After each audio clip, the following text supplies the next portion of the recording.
congressman from Northern California plans to introduce legislation that would keep so-called communities of interest together when it comes to redistricting. It's a proposal from Republican James Gallagher. James, what are the basics? Yeah, the basic thing is kind of a counter to the redistricting wars that are going on across the country. We need to keep communities of interest together. Like my area in Northern California is a very connected area.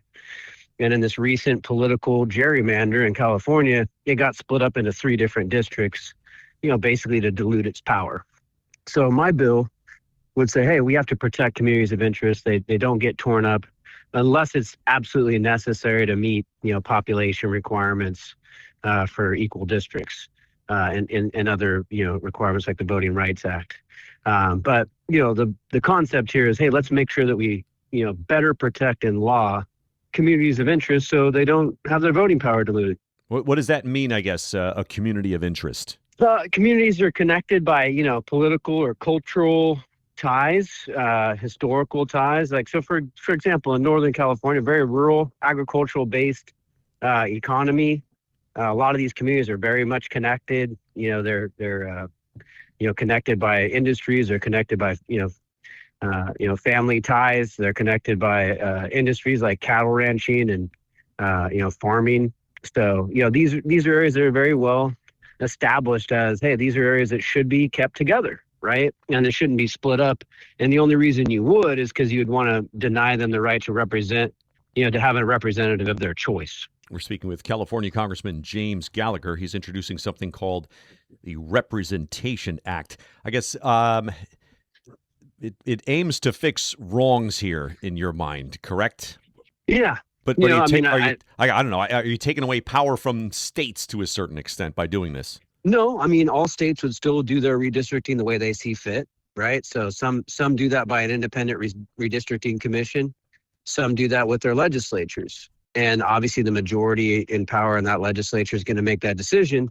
However, what this would do is better protect them from just splitting up communities of interest, right? With those historical or cultural or industry ties, maybe watersheds that they share, right? Like all those things are important, right?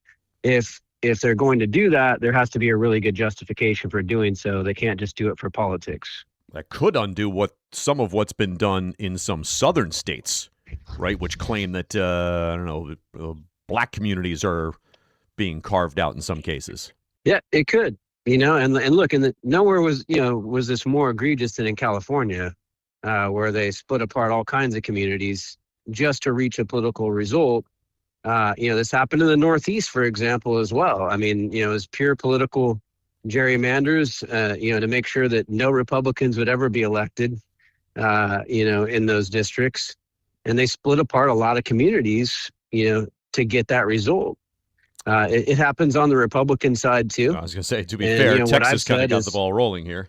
Yeah, well, I would say they did it after the Northeast did it at the beginning of the decade. Right. But whether it's done in Texas or it's done in California, it's not right, and we should be trying to make sure that communities have the right to to elect someone of their choice and not, have their voices, basically diluted and shut down purely for politics. Yeah. More broadly speaking on redistricting, do you get the sense that it could backfire on Republicans in the fall, or to be determined? I don't. I think, Gavin Newsom really started the wars out here in California, where he said, hey, let's fight fire with fire. You could argue that hasn't been very good for Democrats. If you look at the fighting fire with fire, they're losing right now in that redistricting war. I think that if we just have equal, independent, honest redistricting, I'll put our candidates up against anybody. It's California Congressman James